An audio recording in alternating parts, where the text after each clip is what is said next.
ನಮಸ್ತೆ ಎಲ್ರಿಗೂ. ಮಲೆನಾಡಲ್ಲಿ ತುಂಬ ಮಳೆ, ಸುದ್ದಿಗಳನ್ನೆಲ್ಲ ನೋಡ್ತಿರ್ತೀರಿ.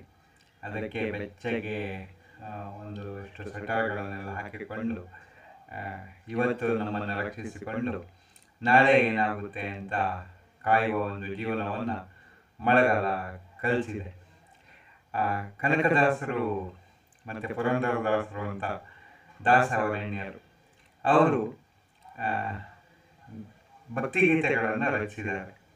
ಅದರಲ್ಲಿ ಪುರಂದರದಾಸರು ಹೇಳಿದ್ದಾರೆ ಏನಂತ: ಉದರ ವೈರಾಗ್ಯವಿದು ನಮ್ಮ ಪದುಮನಾಭನಲ್ಲಿ ಲೇಷ ಬಕುತಿಲ್ಲ, ಉದರ ವೈರಾಗ್ಯವಿದು ಅಂತ. ನಿಜವಾಗ್ಲೂ ಮನುಷ್ಯರ ಮನಸ್ಸಿನ ವೈರುಧ್ಯಗಳನ್ನು ಚೆನ್ನಾಗಿ ಚಿತ್ರಿಸುವ ಒಂದು ಸಾಂಗತ್ಯ ಅಂತಾರೆ ಅದಕ್ಕೆ. ಅದು ಸಾಮಾನ್ಯ ಆ ಥರ ಗೀತೆಗಳನ್ನೆಲ್ಲ ಕನ್ನಡ ಸಾಹಿತ್ಯದಲ್ಲಿ ವಿಭಾಗಿಸುವುದು, ಸಂಗತಿಗಳನ್ನೆಲ್ಲ ಹೇಳುವುದನ್ನು ಸಾಂಗತ್ಯ ಅಂತ. ಇರಲಿ, ಅದು ಚೆನ್ನಾಗಿ ಮನುಷ್ಯನ ಭಾವನೆಗಳನ್ನು ಹೇಳುತ್ತೆ ಅಂತ ಹೇಳಿದೆ. ಮನುಷ್ಯನ ಮನಸ್ಸಿನ ವೈರುಧ್ಯ ಹೇಗೆ ಅಂತ ನೋಡೋಣ. ನೋಡಿ, ಎಲ್ಲರೂ ಮಾತಾಡುವಾಗ ಅಯ್ಯೋ ಮನುಷ್ಯನ ಬದುಕು ಏನಮ್ಮ, ನೀರಿನ ಮೇಲಿನ ಗುಳ್ಳೆ, ಈ ಕ್ಷಣ ಇದ್ದವರು ಮತ್ತೊಂದು ಕ್ಷಣ ಇಲ್ಲ ಅಂತ ಹೇಳ್ತಾರೆ ಎಲ್ಲರೂ ಆತ್ಮಹತ್ಯೆಗಳು. ದಿನ ಬೆಳಗಾದ್ರೆ ಹಂಗೆ ತತ್ವಜ್ಞಾನ ನಾವು ಕಾಣ್ತೀವಿ. 3 ದಿನದ ಬಾಳಪ್ಪ ಏನು ಮಹಾ, ಸುಮ್ಮನೆ ಆರಾಮಾಗಿ ಬದುಕೋಣ ಅಂತ ಹೇಳೋರು. ಹೌದಾ?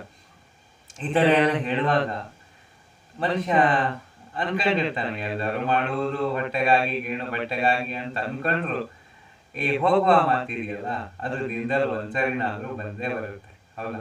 ಈ ಮಳೆಗಾಲದಲ್ಲಿ ಎಲ್ಲರೂ ಹೋಗುವ ಒಂದು ಸುದ್ದಿ ದುರಂತವನ್ನು ನೋಡಿ, ನೀರಲ್ಲಿ ಕೊಚ್ಕೊಂಡು ಹೋದವ್ರನ್ನೆಲ್ಲ ನೋಡಿ ಅಯ್ಯೋ ಪಾಪ, ಯಾವಾಗ ಹೋಗ್ತಾರೆ ಅನ್ನೋದೇ ಗೊತ್ತಿಲ್ಲ ನೋಡಿ, ಜೀವನನೇ ಇಷ್ಟೇ ಅಂತ ಹೇಳುವಂಥ ಒಂದು ಸಹಜ ಸ್ವಭಾವದ ಜನಗಳನ್ನು ನಾವು ನೋಡಿದ್ದೀವಿ. ಆದರೆ ಮನುಷ್ಯ ಇಷ್ಟ ಅಲ್ವಾ, ನೀರ್ ಮೇಲಿನ ಗುಳ್ಳೆ ಅವನ ಆಯಸ್ಸು ಅಂತ ಹೇಳುವಂಥ ಜನನೇ ನಾಳೆ ಅವನ ಹತ್ರ ಬರ್ತೀನಿ ಅಂತ ಹೇಳೋ, ಉಳಿದಿದ್ದ ಕೆಲಸ ಮಾಡ್ಕೊಡ್ತೀನಿ, ದುಡ್ಡು ಕೊಡೋಕ್ಕೆ ಹೇಳು ಅಂತ ಹೇಳಿ ಮಗನ ಹತ್ರ ಹೇಳಿ ಕಳಿಸ್ತಾರೆ ಅಪ್ಪ ಅಂತ ಇಟ್ಕೊಳ್ಳಿ. ಅಧ್ಯಾಪಕನಾದ ನಾನೇ ಕೆಲವು ಸರಿ ಏನಪ್ಪ ಅಂದರೆ ಈ ಲೆಕ್ಕ ನಾಳೆ ಮಾಡೋಣ ಕಣೋ ಅಂತ ಹೇಳ್ತೀನಿ. ಇವತ್ತಿನ ಪಾಠ ಎಲ್ಲ ಮುಗಿಸುವಾಗ ಈ ಲೆಕ್ಕ ನಾಳೆ ಮಾಡೋಣ ಕಣೋ ಅಂತ ಹೇಳುವಾಗ ಅಲ್ವಾ ನಮಗೆ ಅನ್ಸುತ್ತೆ ನೋಡಿ ವೈರುಧ್ಯ ಹೇಗಿದೆ ಅಂತ. ಹೌದಾ? ಮನುಷ್ಯನ ಜೀವನ ಏನು, ಇವತ್ತಿದ್ದವ್ರು ನಾಳೆ ಇಲ್ಲ ಅಂತ ಹೇಳುವ ನಾವೇ ನಾಳೆ ಬರ್ತೀನಿ ಅಂತ ಹೇಳೋ ಅವನಿಗೆ ಅಂತ ಹೇಳ್ತಾರೆ. ಇಲ್ಲ ಮಗಳಿಗೆ ಅಪ್ಪ ಹೇಳ್ತಾರೆ, ಪುಟ್ಟಿ ನೀನು ಹೊಸ ರಂಗ ತಂದ್ಕೊಡೋಕ್ಕೆ ಅಂತ ಹೇಳಿದ್ಯಲ್ಲ ಬರ್ತಡೆಗೆ, ನಾಳೆ ತಂದ್ಕೊಡ್ತೀನಿ ಆಯ್ತಾ ಅಂತ ಹೇಳುವಾಗ ಈ ಎಲ್ಲ ಸಂದರ್ಭಗಳನ್ನ ಗಮನಿಸಿ. ಹೌದಾ? ಮನುಷ್ಯನ ಜೀವನ ಕ್ಷಣ ಭಂಗುರ, 3 ದಿನ ಇರೋದು. ಈಗ ಏನದು ಬಿದ್ದಿಯಲ್ಲೇ ಮುದುಕಿ, ಬಿದ್ದಿಯಬ್ಬೆ ಮುದುಕಿ ಬಿದ್ದಿಯಬ್ಬೆ, ಸದ್ಯಕ್ಕಿದು ಹುಡುಗರ ಸಂತೆ, ಗದ್ದಲದೊಳಗೆ ಯಾಕ ನಿಂತಿ ಅಂತ ಎಲ್ಲ ಬಂದು ಬಿದ್ದು ಹೋಗ್ತಾರೆ ಇಲ್ಲಿ ಅಂತ ಶಿಶುನಾಳ ಶರೀಫ್ ಹೇಳಿದ್ದು ಕೂಡ ಹೀಗೆ ಈ ಸಂತೆ ಒಳಗೆ. ಆದರೆ ಸಂತೆ ಒಳಗೆ ಇದ್ದು ಎಲ್ಲರೂ ಹೋಗ್ತಾರೆ, ಅವರವರ ಕಂತೆ ಹೋಗುದು ಅಂತ ಹೇಳುವಾಗಲೂ ಕೂಡ ಈ ಮಾತು ಮಾತ್ರ ಬಿಡೋದು. ಆಯ್ತಾ?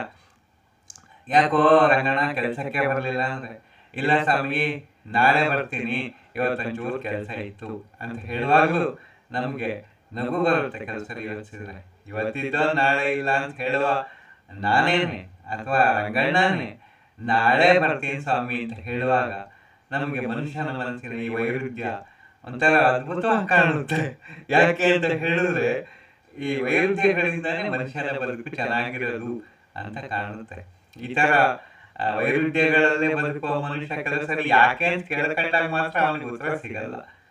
ಅದೆಲ್ಲ ಮೇಲಿನ ವಿಧಿ ಬರಹ ಅಂತ ಸುಮ್ಮನಾಗ್ಬಿಡ್ತಾರೆ ಅಲ್ವಾ? ಈ ವೈರುಧ್ಯಗಳು ಇರೋದ್ರಿಂದನೇ ಈ ಒಗಟುಗಳನ್ನ ಬಿಡಿಸ್ತಾ ಜೀವನ ಮಾಡೋದು. ಬಾಕಿ ಎಲ್ಲ ವಿಷಯ ನಾಳೆ ಮಾತಾಡೋಣ. ನಮಸ್ತೆ.